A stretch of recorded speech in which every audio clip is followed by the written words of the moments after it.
Hello बच्चों, तो हम लोग व्हीट स्टोन ब्रिज के बारे में देखेंगे। ठीक है। सपोज करो यहाँ पे एक सर्किट दिया हुआ है।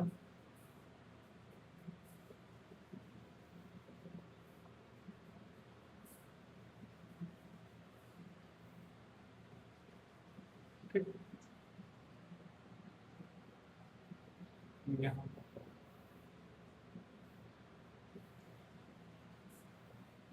ये सर्किट दिया हुआ है। ये रेजिस्टेंस R1 है, ये R2 है, ये R3 है, ये R4 है। और इस पॉइंट के बीच में एक गैल्वेनोमीटर G जुड़ा हुआ है। ठीक है, ये पॉइंट ले लेते हैं। समझो ये पॉइंट ए है, ये बी है, टर्मिनल ए है, टर्मिनल बी, और ये सी, और ए और बी के बीच में क्या V वोल्ट की बैटरी जुड़ा हुआ है जिसका ईएमएफ E है। ठीक है। इस कंडीशन में अगर दिया हो बेटा, इफ क्या दिया हुआ, R1 ratio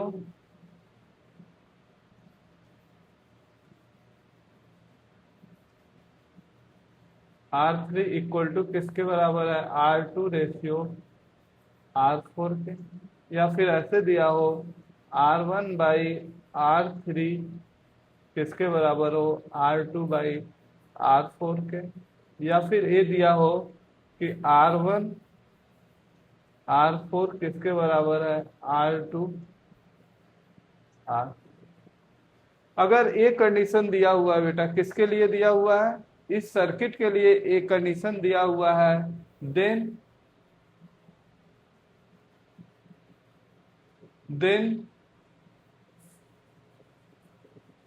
it is condition of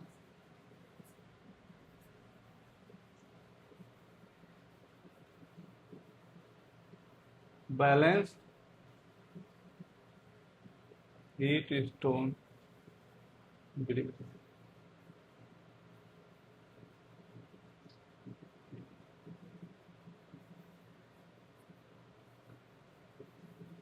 ये कौन सा कंडीशन है बेटा, balance Wheatstone bridge. In this condition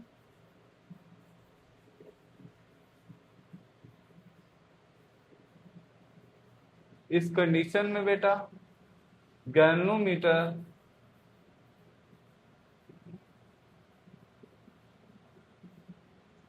show null deflection।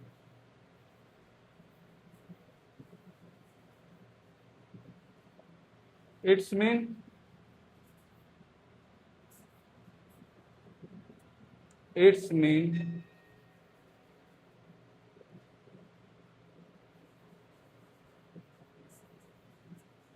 there is no current through galvanometer।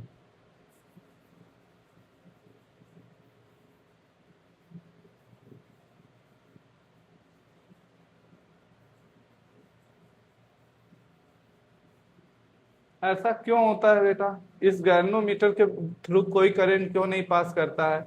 अगर ये कंडीशन दिया हो R1 R3, अगर R1 R4 multi equal to किसके बराबर हो, R2 R3 के बराबर हो, तो यहाँ पे जो पोटेंशियल होगा, पोटेंशियल ऑफ पॉइंट बी क्या, सी क्या होगा, हमेशा पोटेंशियल ऑफ जो डी होगा वो हमेशा क्या हो जाएगा, बी सी इक्वल टू क्या हो जाएगा, वी डी हो जाएगा। इसलिए पोटेंशियल दोनों पॉइंट का सेम होता है, इसलिए इसमें से कोई भी करंट इस गैल्वेनोमीटर के थ्रू पास नहीं करता। ठीक है। एक कंडीशन को क्या बोलते हैं, बैलेंस व्हीट स्टोन ब्रिज बोलते हैं। ठीक। तो क्वेश्चन है बेटा, एक क्वेश्चन है। क्वेश्चन क्या है, when when position of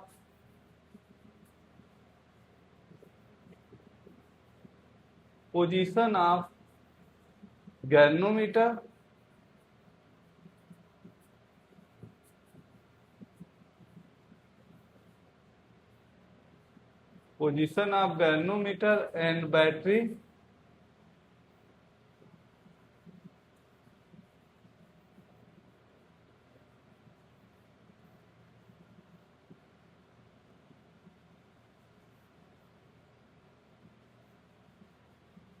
interchange.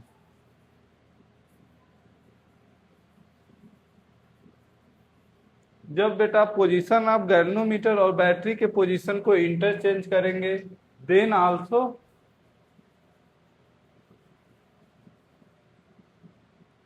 Also galvanometer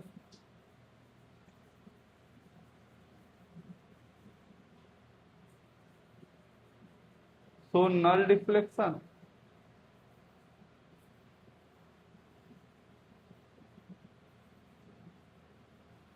चलो इसको करो बेटा आप लोग, इसको क्वेश्चन के रूप में देखो। जो हमारा सेटिंग दिया हुआ था उसमें बस सिर्फ क्या कर दिए हैं, गैल्वेनोमीटर और बैटरी के पोजीशन को चेंज कर दिए हैं। तब पूछा जा रहा है क्या गैल्वेनोमीटर कोई डिफ्लेक्शन देगा कि अभी भी उसका डिफ्लेक्शन नल डिफ्लेक्शन होगा। ठीक, सिस्टम पोज करो और करो, मैं तो यहाँ पे सॉल्व करूंगा तुरंत ही। ठीक, तो यहाँ पे क्या कर दिए, ये हमारी सर्किट थी R1,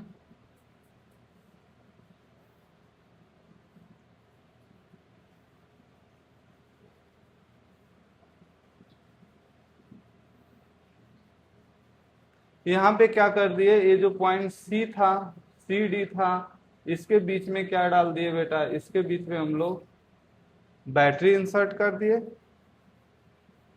ठीक है, और यहाँ जो पॉइंट ए था, ए टर्मिनल बी था, इसके बीच में क्या कर दिए, एक बैट सॉरी गैल्वेनोमीटर जोड़ दिए।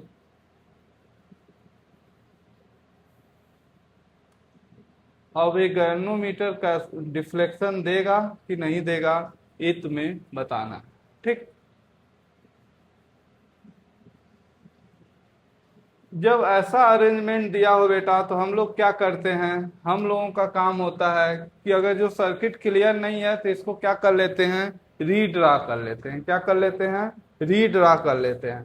तो रीड्रा करो बेटा, यहाँ पे हाँ ऐसे बना लो। अगर यहाँ पे इसी सर्किट को क्या करते हैं, रीड्रा करते हैं, तो समझो अगर ये यहाँ सी पॉइंट है और यहाँ डी, और सी और डी पॉइंट से क्या जुड़ा हुआ है बेटा, हमारा सी और डी पॉइंट के बीच में क्या है, बैटरी।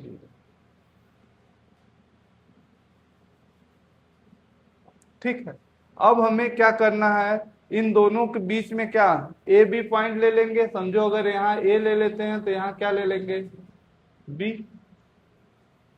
अब इन दोनों के बीच में देखो, रीड्रा करो सर्किट को, तो ए और सी के बीच में, या फिर ऐसे देखो, ए और सी के बीच में यहाँ पे रेजिस्टेंस लिखना भूल गए हैं, ए R1 है, ए R3 है, ए R2 है, ए R4। तो R1 ए और सी के बीच में कौन सा रेजिस्टेंस है बेटा, ए और सी के बीच में जो रेजिस्टेंस है वो कौन सा है, R1 है। ठीक है, ए और डी के बीच में कौन सा, ए और डी के बीच में कौन सा रेजिस्टेंस है बेटा, ए और डी के बीच में जो रेजिस्टेंस है कौन सा है,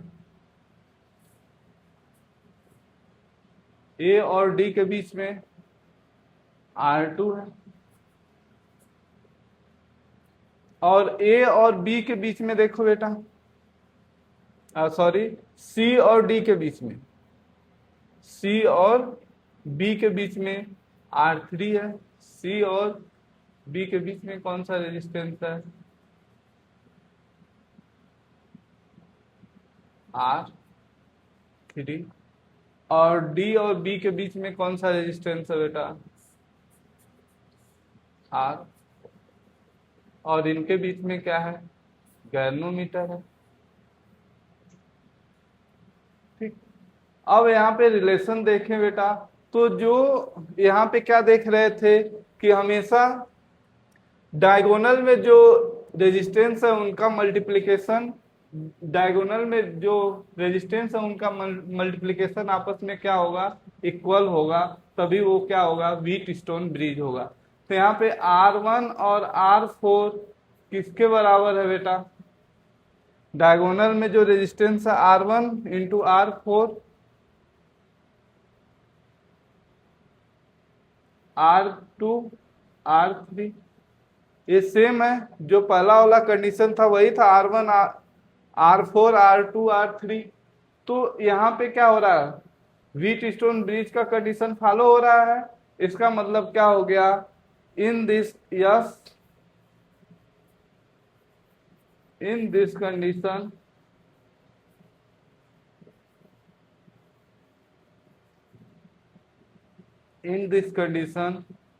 गैल्वेनोमीटर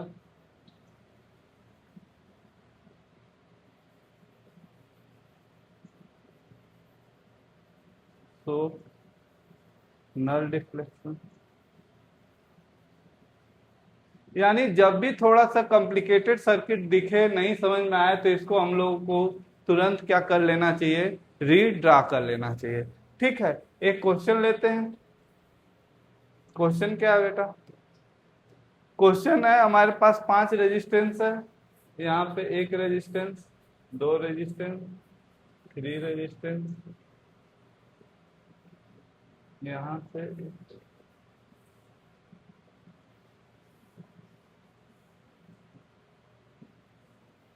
ये ऐसे सर्किट दिया हुआ है बेटा। यहाँ पे बैटरी है,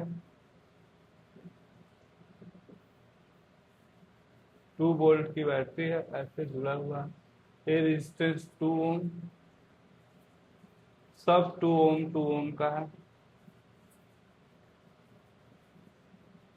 तुम्हें फाइंड करना है बेटा करंट इन द सर्किट। यहाँ पे आई दिया है, फाइंड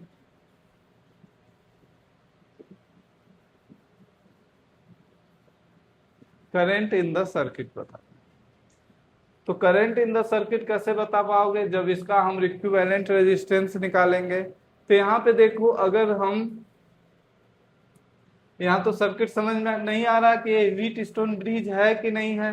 तो यहाँ पे देखो क्या है कि एक ए वाला, यहाँ पे अगर इस पॉइंट को ऐसे पकड़ के खींचो तो इसको मान लो कि ये क्या है, अपना सी है। ए पॉइंट मान लो अपना क्या है, सी है, और ए पॉइंट क्या है, डी है, और यहाँ पे ए है और ए बी। तो यहाँ पे देखो सी और डी के बीच में रेजिस्टेंस, और ए और बी में अगर इसको रीड्रा कर लेते हैं तो बेटा कैसा बन जाएगा। समझो अगर यहाँ ए ले लें, यहाँ बी ले लें,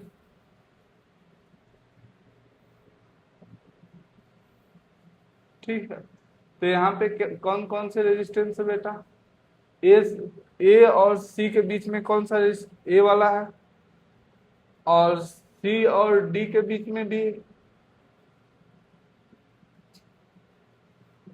ए सी है, ए डी है, इसके बीच में एक रेजिस्टेंस है। कुछ ऐसा सर्किट बन के आ रहा है हमारा रीड्रा करने के बाद, और सब 2-2 ओम है।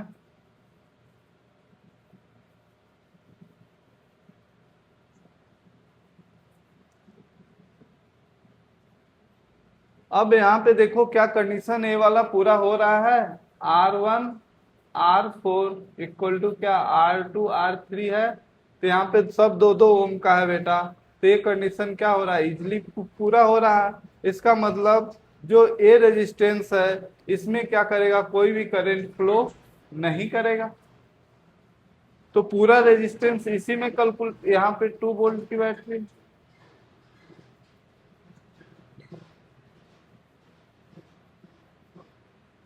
ठीक। तो अब इसमें अगर करंट निकालना है तो इसका क्या निकालना पड़ेगा, रिजल्टेंट रेजिस्टेंस। रिजल्टेंट रेजिस्टेंस कैसे निकालेंगे, 2 2 का 4 4, यानी यहाँ पे कैसा सर्किट बन गया बेटा, यहीं पे देखेंगे। तो यहाँ पे 2 2 का 4 हो गया, और 4 4 का 2, यानी रिजल्टेंट रेजिस्टेंस 2 ओम हो गया। और इसमें क्या है, बैटरी किससे जुड़ा हुआ है, 2 वोल्ट की बैटरी भी है। तो आई कितना हो जाएगा बेटा, V equal to I R होता है, ठीक। तो I इक्वल टू क्या हो जाएगा, V बाई आर, यानी 2/2 कितना हो जाएगा, 1 एम्पियर। यानी इस सर्किट में करंट कितना होगा बेटा, 1 एम्पियर का होगा, ठीक। चलो एक क्वेश्चन और लेते हैं। अब थोड़ा फास्ट करो, एक क्वेश्चन हो गया ना। यहाँ पे रेजिस्टेंस है 6 ओम का,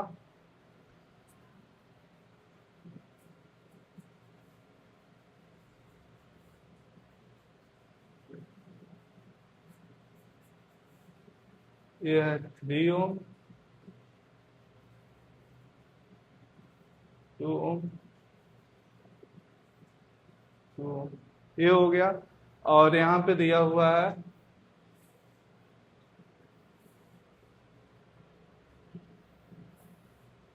बैटरी कितना वोल्ट का दिया हुआ है, 18 वोल्ट का।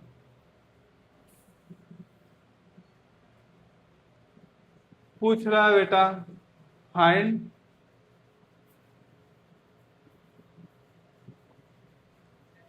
Current in zero resistance wire, zero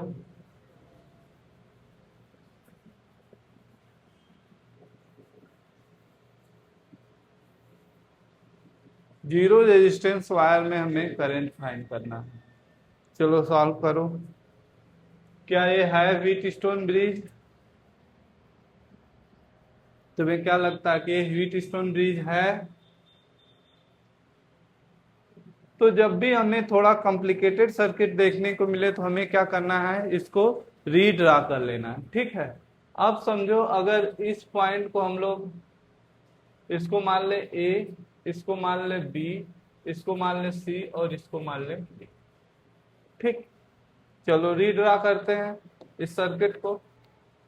तो ए बी सी डी मान लिए, तो अब यहाँ पे देखोगे ए और सी, ए और सी क्या है, सेम पोटेंशियल पे है। और बी और डी, बी और डी भी क्या है, सेम पोजीशन है, ए बी सी डी। ठीक, यहाँ पे और उससे क्या है, एक ई मान लेते हैं इस पॉइंट, या तो चलो उसको ले देख लेंगे। तो ए और बी के बीच में, ए और बी के बीच में कौन सा रेजिस्टेंस है बेटा? ए और बी के बीच में जो रेजिस्टेंस है 6 ओम। बी और यहाँ सी और बी के बीच में, सी और बी के भी बीच में है 3 ओम। और डी और सी के बीच में, डी और सी के बीच में भी क्या है, 2 ओम है।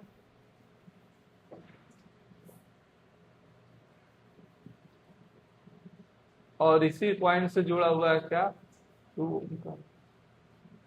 और इनके बीच में जो बैटरी है वो कितनी ओम है,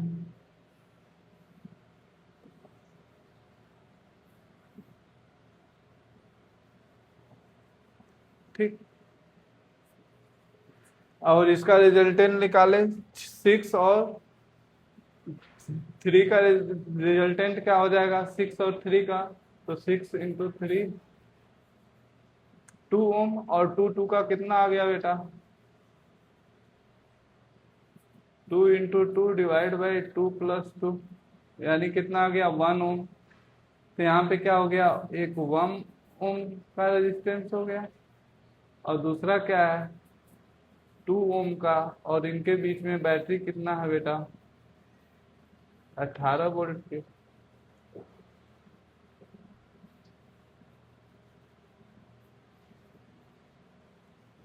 ठीक है, अब बेटा यहाँ पे रेजिस्टेंस देखो V equal to I R, यानी इसके बीच में जो रेजिस्टेंस वोल्टेज ड्रॉप हुआ होगा बेटा वो कितना होगा, 2 ओम के रेजिस्टेंस यहाँ पे 12 वोल्ट का ड्रॉप हुआ होगा।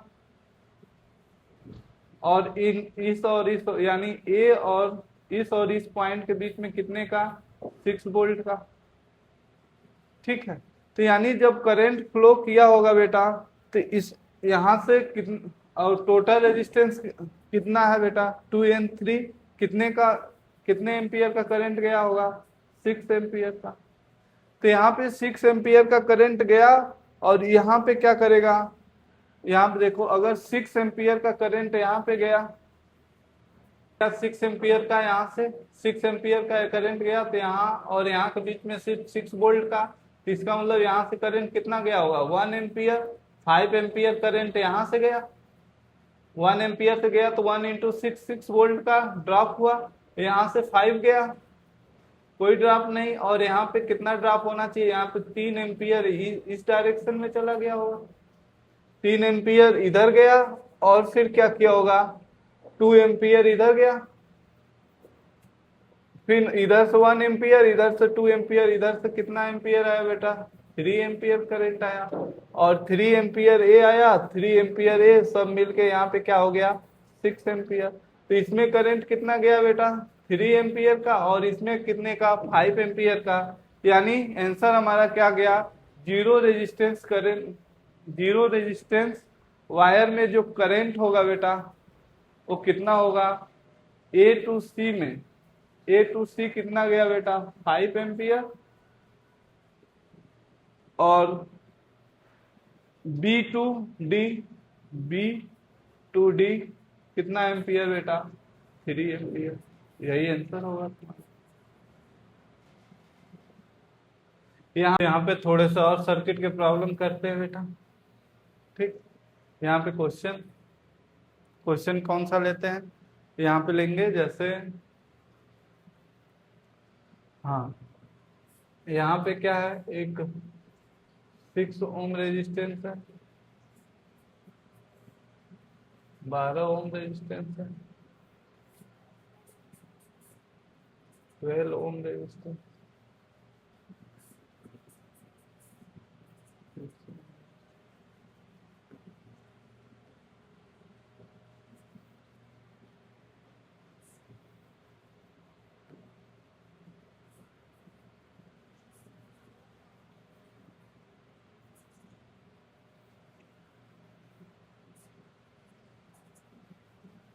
हमें इक्विवेलेंट रेजिस्टेंस फाइंड करना है। फाइंड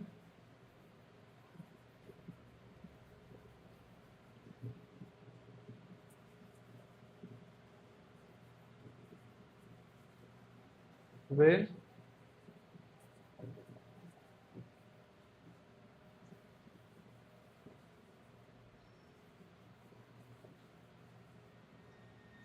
दोनों कंडीशन में हमें क्या करना है, इक्विवेलेंट रेजिस्टेंस फाइंड करना है, जब सर्किट ओपन हो और जब सर्किट क्लोज हो। करो बेटा। तो यहाँ जब सर्किट ओपन रहेगा तो ये दोनों क्या हो जाएगा सीरीज में, और क्या हो जाएगा पैरेलल में, ठीक है। तो क्या हो जाएगा बेटा, यहाँ पे देखो 6 और 12 सीरीज में है तो कितना हो गया 6 और 12 का कितना हो गया बेटा 18, और ये भी क्या हो गया 18, और 18 दोनों पैरेलल में तो कितना हो गया आर इक्विवेलेंट कितना हो गया बेटा 9 ओम जब ओपन है। अगर क्लोज होगा बेटा तो ये दोनों क्या हो जाएगा पैरेलल में हो जाएगा, और ये दोनों पैरेलल में, फिर उसको क्या करेंगे सीरीज में कर देंगे। तो यहाँ पे क्या हो जाएगा 12 और 6 का कितना हो गया बेटा 12 और 6 दोनों पैरेलल में तो 4 ओम, और ये भी 4, आर इक्विवेलेंट कितना हो गया बेटा। इसको तुम लोग सर्किट रीड्रा कर करके करोगे तभी सीखोगे, ठीक। यहाँ पे क्वेश्चन लेते हैं, सपोज करो यहाँ 10 ओम,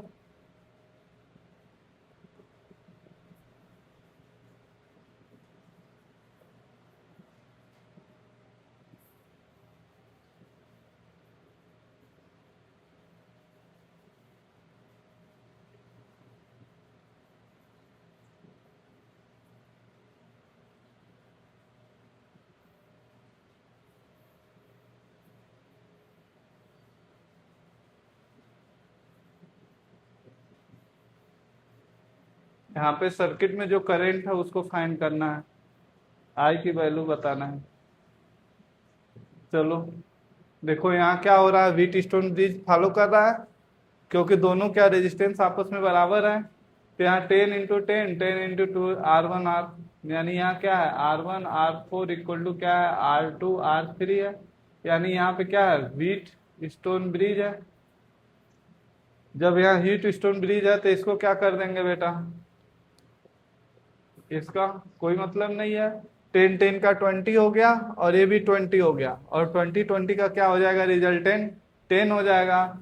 तो यानी आर इक्विवेलेंट कितना हो गया 10 ओम, और फिर क्या कर देंगे वोल्टेज कितना है V equal to I R होता है, यहाँ पे I इक्वल टू क्या हो जाएगा, V बाई आर। V कितना है, 6 वोल्ट, डिवाइड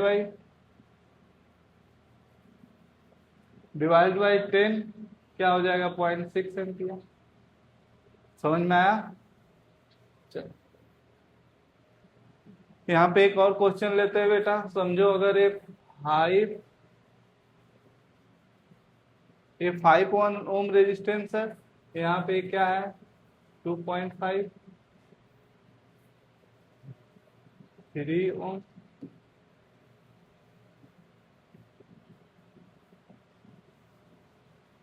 1.5 ओम, और इन दोनों के बीच में क्या है 6 ओम का रेजिस्टेंस है। यहाँ से ये जुड़ा हुआ है, यहाँ पे एक रेजिस्टेंस है 1/3 ओम, यहाँ पे रेजिस्टेंस है 1.5 ओम।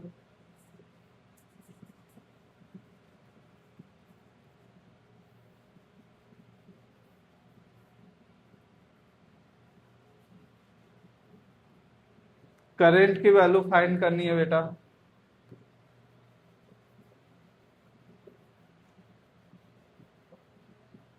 कितना करंट सर्किट में बह रहा है उसकी वैल्यू फाइंड करनी है। हम क्या बोले हैं, जब सर्किट थोड़ा भी डिफिकल्ट लगे तो हमें क्या कर लेना चाहिए, उसको रीड्रा कर लेना चाहिए। इसको रीड्रा कर सकते हो। अगर इसको इस पॉइंट को क्या मान ले ए, इसको क्या माने बी, और इसको क्या माने सी और डी। ठीक, तो देखो ये क्या है, ए पॉइंट है। ए से कौन कौन रजिस्टर, और यहाँ पे क्या ले लो सी और डी और ए बी।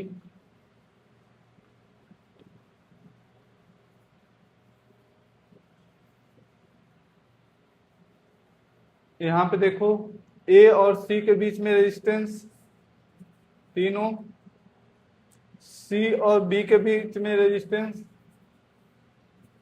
5 ओम, बी और ए और डी के बीच में रेजिस्टेंस 1.5 ओम, और बी और डी के बीच में रेजिस्टेंस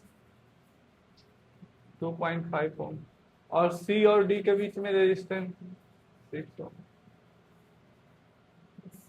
तो यहाँ पे देखो अगर ये क्या है हमारा R1 है, R3 है, R2 है, R4 है, क्या R1